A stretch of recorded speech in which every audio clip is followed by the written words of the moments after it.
It was just supposed to be another Friday night pizza delivery shift. Working for Tony's Pizza as a delivery driver helped pay my college tuition, but the job could be mind-numbingly boring. However, my last delivery of the night ended up being anything but ordinary. I glanced down at the receipt to double-check the details as I pulled out of the pizzeria parking lot. The order was for one large supreme pizza to be delivered to 1085 Black Oak Road. The name on the slip just said, R. Smith. I figured it must be some college kids ordering late-night munchies or maybe a small family new to town. But as I scanned the delivery location, I realized I had no idea where this Black Oak Road was. It didn't sound familiar at all. When I asked Tony, the owner and my boss, he scratched his head trying to place it. I think that might be one of those rural roads on the outskirts of town. GPS it and you should be fine getting there. Rural route deliveries weren't uncommon, but usually the customer tipped extra to account for the extra mileage. Mr. Smith hadn't left a tip amount or even bothered to turn the porch light on. Shaking my head at the rudeness of some people, I loaded up my car and headed out. My phone's GPS led me out of town along increasingly narrow and winding back roads surrounded by thick, untamed forest. The summer foliage was so overgrown along the one-lane dirt road that it blocked out most moonlight, making it seem later than the 9:30 p.m. time on my dashboard clock. I drove slowly with my brights on, watching for animals that could dart out at any moment. No signs of civilization existed out here, except power lines drooping between periodic poles. Even those seemed to end after a few more miles, when the thick canopy blotting out the night sky appeared never-ending in all directions.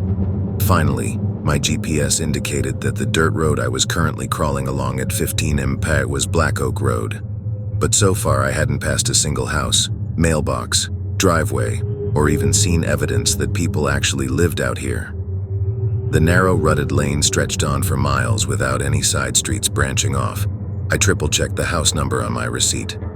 Could Mr. Smith really live all the way at the end of this never-ending dirt road that sliced through the dark wilderness?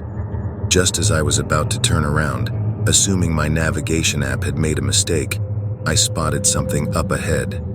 A small break in the trees and brush revealed a driveway entrance that would have been easily missed if I hadn't been creeping along at a snail's pace. As I pulled forward, I could make out a faded wooden sign nailed to a tree. Carved into the weathered plank was 1085. Gotcha. This had to be the place. I slowly turned onto the long, narrow driveway, barely wide enough for one vehicle. The thick forest pressed in closely on both sides, so that branches scraped loudly against my car's exterior. After a couple hundred feet, the woods fell away, revealing a clearing containing a small rundown house. My headlights flashed across the faded exterior as I pulled up, reflecting back years of neglect. The roof shingles looked moldy and numerous windows were busted out and boarded up. Scruffy, overgrown bushes lined the perimeter, choking out any attempts at exterior upkeep. If anyone actually lived here full-time, they obviously didn't care what it looked like. Putting my car into park, I glanced around warily. Other than the creaking and rustling of trees in the wind, the surrounding woods were eerily silent. No lights shone from within the dreary house. The entire property had a heavy air of abandonment that raised the hairs on the back of my neck. People didn't usually order pizza to be delivered way out to empty, creepy houses in the middle of nowhere. Well, at least Mr. Smith had asked for no contact delivery. I wouldn't have to actually knock or step foot inside this place. The whole setup was weird, but I pushed aside my unease. The dude was probably just some backwoods shut-in who wanted his pizza without having to deal with human interaction. As long as I got paid, the rest was not my business. Grabbing the hot pizza bag off the passenger seat, I exited my car. The interior dome light caused all manner of night insects to swarm my face and arms momentarily. I swatted them away impatiently, scanning the dark tree line surrounding the house for any signs of life. It remained still as a graveyard. Approaching the front door, I again felt that uneasy prickling on my neck, as if unseen eyes watched me from the dark windows. But that was ridiculous, I told myself. This was just a quick drop-off to a customer who had specifically requested no human contact. I stepped cautiously onto the creaking front porch and crossed to set the hot pizza bag down on a small, rickety wooden table. Behind me, the front door stood slightly ajar, inky darkness pushing against the opening. The gap yawned wider as I watched, caused by my footsteps disturbing the settled structure. But instead of seeing an empty entrance hall behind the door, only pitch-black nothingness existed. A cold draft seeped out, raising goosebumps on my arms. Shuddering, I turned to leave, more than ready to be back on paved roads under streetlights. Then I spotted it. Scratched deep into the weathered gray paint of the front door were letters that froze my blood. DEATHHOUSE. My heart stuttered as I stumbled backwards off the porch, nearly crashing into my car in my haste. What kind of sick freak would order a late-night pizza delivery way out to an abandoned house just to freak out the driver? Anger coursed through me, dissipating the fear. I was so done with this BS. Fishing my cell phone out of my jeans pocket, I marched back up the rickety porch steps, pizza still sitting ignored on the table. The front door loomed taller and more ominous than before now that I knew what was scratched into its surface. Holding up my phone's flashlight, I panned the bright beam slowly over every inch of the door's exterior. In addition to the chilling label, violent hatchet marks hacked deep furrows into the wood near the latch. Bloody scratches and several bullet holes also marred the surface, attesting to the house's violent past. My empty hand reached out to trace the death threat etched deeply across the entrance of 1085 Black Oak Road, this place that literally no one would think to look for me. A loud slam exploded the silence. I shrieked and spun to see that the front door had blown completely open in a sudden gust of wind. An even colder draft swirled around me as I stumbled backwards. From out of the pitch-dark interior, a low moan drifted forward and built steadily into angry yelling.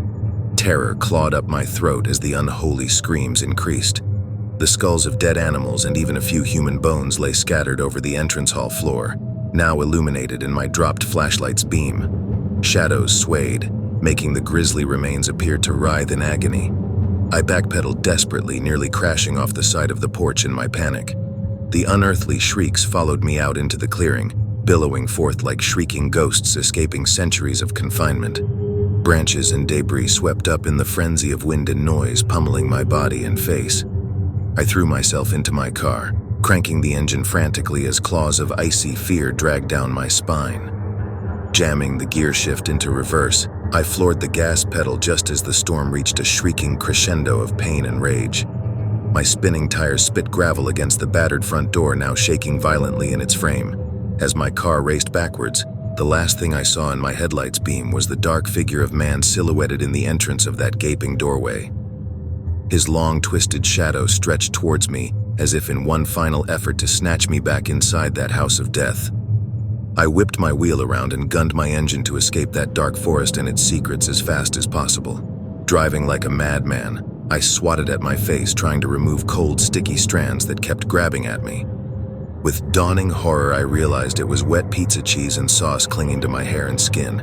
At some point, the severed heads of Mr. Smith's pizza had exploded from the box and clung to me like the gruesome aftermath of a crime scene. I shivered uncontrollably despite blasting the car heater on high. No money in the world could convince me to ever return to that lonely death trap house at the end of Black Oak Road.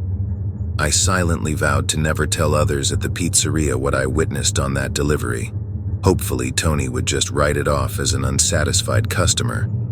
As the glow of town finally filled my rear-view mirror with comforting familiarity, I breathed a deep sigh of relief. Only one loose end remained. Glancing down at the smudged receipt still clinging to my dashboard, I crumbled up R. Smith's unfulfilled order and scrubbed pizza sauce off my hands. No way would Tony expect me to complete that delivery, nor would I send anyone else out there blindly for $20 and no tip. When people order food to abandoned, creepy death houses, they should know better than expect it to actually arrive. And with that last shudder, I turned onto the smooth paved main road, heading back towards the safety of civilization, streetlights, and reality. Just another Friday night pizza delivery gone weird in our little rural town.